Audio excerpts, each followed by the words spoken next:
இலக்கிய சீரியலில் அடுத்து என்ன நடக்கலாம் அப்படின்னா, இங்கே இலக்கியா எவ்வளோ கஷ்டப்பட்டு கௌதமை வெளியே கொண்டு வரலான்னு ட்ரை பண்ணாங்க. ஆனால் கௌதமை வெளியே கொண்டு வரவே முடியல. ஏன்னா அந்த அளவுக்கு கௌதமுக்கு எதிராக ஆதாரம் ரொம்ப ரொம்ப பர்ஃபெக்டாக இருக்குது. அதுவும் குறிப்பாக கார்த்தி பேசி அமிச்ச வீடியோ தான். என்னை கௌதம் தான் கடத்தி வச்சுருக்கான், கௌதமுடைய ஆளுங்க என்னை போட்டு சித்திரவதை பண்ணுறாங்க, என்னை கொன்னுடுவாங்க போல், எப்படியாச்சும் என்ன அந்த கௌதம்ன்றது காப்பாற்று அஞ்சலி அப்படின்னு கார்த்தி அமிச்ச அந்த ஒரு வீடியோவை காட்டி அஞ்சலியுடைய வக்கீல் இங்கே கௌதமை டோட்டலாக ஆஃப் பண்ணிடுறாங்க. கௌதமுடைய வக்கீல் எவ்வளவோ பேச ட்ரை பண்ணுறாங்க, ஆனால் அவங்களால முடியவே இல்லை. அந்த அளவுக்கு இங்கே கௌதமுடைய வக்கீலை அஞ்சலி வக்கீல் ஸ்டாப் பண்ணிட்டாங்க. ஜட்ஜும் ஒரு வழியாக கௌதம் தான் கார்த்தியை சொத்துக்காக கடத்திருக்காரு அப்படின்னு ஜட்ஜ்மெண்ட் எழுத போகிற நேரத்தில் இலக்கியா உள்ளே போந்து, இல்லை சார், நீங்கள் நினைக்கிறது தப்பு, என் புருஷன் கௌதம் அப்படியாப்பட்டது கிடையாது, நான் வேணா ஒரு ஃபோட்டோ காட்டுறேன், இந்த ஃபோட்டோ பாருங்கள், இந்த ஃபோட்டோவில் தான் அந்த கார்த்தியை கடத்திருக்கான், அதுக்கான வீடியோ ஆதாரமாக என்கிட்ட இருக்குது அப்படின்னு சொல்லி இலக்கியா எல்லாத்தையும் கோர்ட்டில் சப்மிட் பண்ணுறாங்க.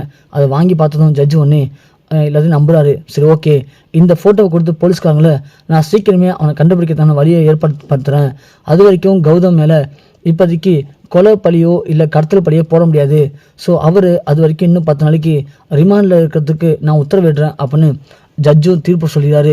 அதை கேட்டதும் கொஞ்சம் இலக்கியா மன நிம்மதி அடைகிறாங்க. ஆனால் எஸ்எஸ்கே தாட்சன் 2 பேரும் பயங்கரமாக கோவப்படுறாங்க. ஏன்னா கார்த்தியை கடத்தினது நம்ம கௌதம் தான் சொல்லி அதிகாரப்பூர்வமாக அவனுக்கு எப்படியும் ஒரு குறைஞ்சது ஒரு 10 வருஷமாவது சிறை தண்டனை கொடுப்பாங்க அப்படின்னு எதிர்பார்த்த தாட்சாயணிக்கு இது சின்ன ஒரு ஏமாற்றம் தான்.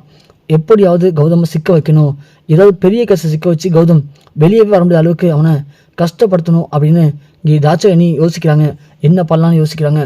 அந்த நேரத்தில் தான் நம்ம இலக்கியா ஓடி போய் கௌதம் பார்த்து, இங்கே பாருங்க கௌதம், நீங்கள் எதுக்கும் பயப்படாதீங்க, அந்த கடத்தனுடைய ஃபோட்டோ என்கிட்ட இருக்குது, அதுதான் இப்போ கோர்ட்டில் கொடுத்து போலீஸில் ஒப்படைச்சிருக்காங்க, கண்டிப்பாக குடிச்சிக்கணும், அவன் யாருன்னு போலீஸ் கண்டுபிடிச்சிடும், கண்டுபிடிச்சதுக்கப்புறம் அவனை யார் சொல்லி நீ பண்ண, எதுக்காக கார்த்திகை கடத்தினு விசாரித்தா கண்டிப்பாக எல்லா உண்மையும் தெரிஞ்சிருக்கு கௌதம், அது வரைக்கும் நீங்கள் கொஞ்சம் ஃபீல் பண்ணாமல் எதை பற்றி யோசிக்காமல் கொஞ்சம் நிம்மதியாக ஜெயிலில் இருங்க கௌதம் அப்படின்னு இலக்கியா சொல்கிறாங்க. சொல்லிகிட்டு இருக்கும்போது நம்ம அஞ்சலி ஓ அப்படியா, உன் புருஷன் நிம்மதியாக ஜெயிலில் இருக்கணுமா, எப்படி இப்படிலாம் பேசுகிற, என் புருஷன் கார்த்தியை சொத்துக்காக இவர் கடத்துக்கொண்டு வச்சுட்டு கார்த்தியை என்னென்ன கொடுமைப்படுத்துறீங்க, ஆனால் எல்லா தப்பையும் பண்ணிவிட்டு நீங்கள் நிம்மதியாக ஜெயிலில் இருக்கணுமா, நிம்மதி இல்லை, உங்கள் நிம்மதியை நான் கெடுக்க தான் போகிறேன், சி நீங்களே என்ன மாதிரி மனுஷங்க, பணத்துக்காக சொந்த தம்பியவே கடத்துற அளவுக்கு கொஞ்சம் கூட இறக்கம் இல்லாத ஒரு மனித பேயாக இருக்கீங்க, உங்களை மாதிரி கேவலமான இல்லை நான் இது வரைக்கும் பார்த்ததே இல்லை, எப்படி தான் உங்களுக்கு போய் அவன் தம்பியாக போதான் தெரில, சி அப்படின்னு நம்ம அஞ்சலி கண்டபடி பேசுகிறாங்க. சொல்லுங்கள், கார்த்தியை உயிரோடு வச்சுருக்கீங்களா இல்லை சொத்துக்காக கொண்டுட்டிங்களா, சொல்லுங்கள் கௌதம், சொல்லுங்கள், எதாக இருந்தாலும் சொல்லுங்கள் பரவாயில்ல, ஏன்னா உங்களுக்கு தம்பி உயிரை முக்கியம் விட உங்களுக்கு காசு தானே முக்கியம், பணம் தானே முக்கியம் அப்படின்னு அஞ்சலி பேச, அது வரைக்கும் பொறுமை அந்த மல்லி ஒரு கட்டத்துக்கு மேலே மல்லியால் பொறுக்க முடியாமல் டக்குன்னு நம்ம ராஜி கழுத்தில் கை வச்சுறாங்க. என்னடி நானும் பார்த்துட்ருக்கேன், ரொம்ப ஓவராக பேசிகிட்ருக்க அப்படின்னு இங்கே இலக்கியா கேட்க அஞ்சலி ஒன்று தடுமாறுறாங்க. அஞ்சலியால் ஒன்றுமே பண்ண முடியல. இங்கே கௌதம் ஒன்று இலக்கியா வெளி இலக்கியா அப்படின்னு சொல்லும்போது நம்ம கௌதம் ஒன்று டக்குன்னு அஞ்சலி கழுத்தை அவரும் பிடிக்கிறாரு. உன்னை உயிரோடு விட்டால் தானே இப்படிலாம் பேசுகிற, என் இலக்கியா பாவம் அவள் பொறுக்க முடியாமல் கௌதம் கடத்தில், ஆமாம் நான் தான் கடத்தி வச்சுருக்கேன், இப்போ என்னடி பிரச்சனை உனக்கு அப்படின்னு கௌதம் சொன்ன உடனே அஞ்சலி, பார்த்தீங்களா சார் நான் சொல்லலை, அப்பா பார்த்தீங்களா, நீ தான் கடத்தி வச்சுருன்னு எனக்கு தெரியும், நீ என்ன அதை ஒத்துக்கிறது, நீ ஒத்துனாலும் கார்த்தி உங்ககிட்ட தான் இருக்கான், கார்த்தியை நீ தான் சொத்துக்காக கடத்தி வச்சுருக்க, சொந்த தம்பியவே சொத்துக்காக கடத்துறியே, நீலாம் ஒரு மனுஷனா, சி நீலாம் ஒரு ஆம்பளை நினைக்கும் போது எனக்கு ரொம்ப அசிங்கமாக இருக்குடா அப்படின்னு கண்டபடி பேசுகிறாங்க அஞ்சலி.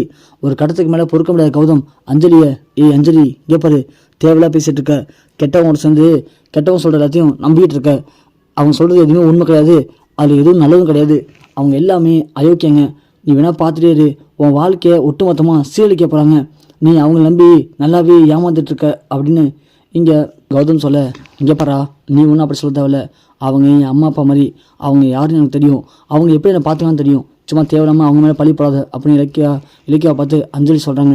கௌதம் மணி இங்கே பாரு, தேவைப்பட்சம் நம்ம ஒழுங்காக போயிடு, நானே கொலைகாரனில் இருக்கேன், கார்த்தியை கடத்த அந்த எஸ்எஸ்கே தான், ஆனால் அந்த எஸ்எஸ்கேவை நீ நல்லவன் சொல்லிட்டு இருக்க, அவனை போய் அப்பான்னு சொல்கிற, அவன் அப்பா மாதிரி நடந்துட்டு இருக்கான், அவன் எவ்வளோ பெரிய மோசமானவன்னு எனக்கு தான் தெரியும் அப்படின்னு எஸ்எஸ்கே சொல்ல, உடனே அந்த இடத்துல பொறுக்க முடியாது கௌதம், அஞ்சலி உன்னை மாதிரி ஒரு முட்டாள் நான் பார்த்ததே இல்லை, உன்னை விட்டு வச்சனா இப்படி தான் ஏதாவது லூஸ் மாதிரி பேசிகிட்டு இருப்ப, முதல்ல உன்னை கொல்றேன் இது அப்படின்னு சொல்லி கௌதம் அஞ்சலி கழுத்தை பிடிச்சி நடிக்கிறாங்க.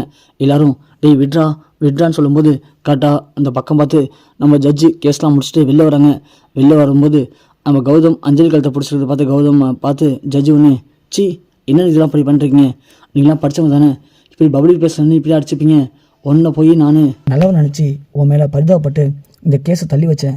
ஆனால் நீ இப்படி கோர்ட்டு வாசல்லேருந்து இந்த பொண்ணை கொல்ல போறியே, நான் இங்கே மனசு வச்சேன்னா இப்போயே நான் ஜட்ஜ்மெண்ட்டை மாற்றி ஒன்றை தான் குற்றவாளின்னு சொல்லி தூக்கி உள்ளே போட்டுருவேன்.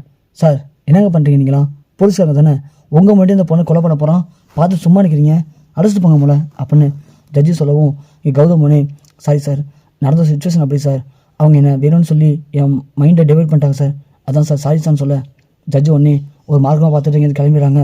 ஒன்று எஸ்எஸ்கே பாத்தியா கௌதம், இதுக்கு தான் ரொம்ப ஓவர் ஆடக்கூடாதுன்னு சொல்கிறது, ஜட்ஜியே பார்த்து ஒன்று சொல்லிட்டு போகிறாரு, நீ ஒரு குற்றவாளி தான் சொல்லிட்டு. அஞ்சலி நீ ஒன்று கவலைப்படாத அஞ்சலி, கார்த்தி சொத்துக்காக அவனை கொல்ல பார்த்துருக்கான், இப்போ ஒன்றை கொல்ல பார்க்குறான், சி பணத்துக்காக இந்த கௌதம் எப்படிலாம் பண்ணுறான் பாரு அப்படின்னு சொல்ல தாட்சானியும் ஆமாங்க பணத்துக்காக இந்த கௌதம் பேயாவே மாறிட்டான், மனுஷனாவே இல்லை, அதான் இப்படி கண்டவங்களை பார்த்தாலும் கொல்லணும்னு நினைக்கிறான், வாங்க அஞ்சலி அடிச்சுட்டு நம்ம போவோம் போல அப்படின்னு சொல்லிட்டு அஞ்சலி அடிச்சுட்டு போகிறாங்க. அஞ்சலி அடிச்சுட்டு போகும்போது அஞ்சலி சொல்கிறாங்க ஏன்ப்பா அந்த ஜட்ஜுக்கிட்ட அந்த இலக்கிய ஒரு ஃபோட்டோ கட்டினால அது யார் ஃபோட்டோவாக இருக்கும், உங்களுக்கு ஏதாவது ஐடியா இருக்கான்னு கேட்க தெரில அஞ்சலி, அப்போல்லாம் ஒரு ஃபோட்டோவே இருக்காது, அந்த இலக்கியா கேஸை திசை பண்ணணுன்னு ஏதாவது சும்மா பண்ணிகிட்டு இருப்பா, வா பார்த்துக்கலாம் அப்படின்னு சொல்லி அழைச்சிட்டு போகிறாங்க. இங்கே கௌதம போலீஸ்காரங்க உள்ளே அழைச்சிட்டு போகிறாங்க. இலக்கியாவுக்கு என்ன பண்ணு தெரியாமல் சோர்ந்து போய் வீட்டுக்கு போகிறாங்க. வீட்டுக்கு போனோடனே ஜானு இலக்கியா பார்த்து இலக்கியா எங்கே கௌதம் எங்கே வந்துட்டானா அப்படின்னு கேட்க இலக்கியா ஒன்று இல்லத்த அப்படின்னு சொல்லி கோர்ட்டில் இருந்த எல்லாத்தையும் சொல்கிறாங்க.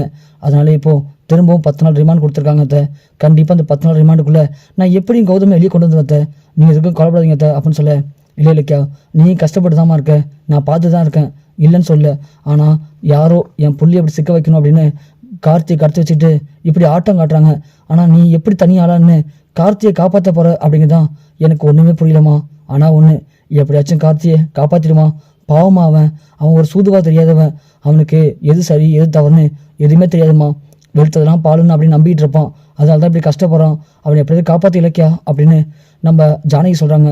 இலக்கியா ஒன்று இங்கே பாருங்கத்த, நீங்கள் எதுக்குமே கவலைப்படாதீங்க, கண்டிப்பாக கார்த்தியை காப்பாற்றி இதுக்கு பின்னாடி இருக்க அந்த எஸ்எஸ்கே தான் சொல்லி நிரூபித்து கௌதம் நிரூபதின்னு வெளியே கொண்டு வர தான் போகிறேன், நீங்கள் பார்க்க தான் போகிறீங்க அப்படின்னு சொல்லிட்டு இலக்கியா கௌதம் வெளியே கொண்டு வரதுக்கு அந்த நாகு எங்கே இருப்பான், அவனை எப்படி கண்டுபிடிக்கிறது அப்படின்னு திரும்பவும் தேட ஆரம்பிக்கிறாங்க.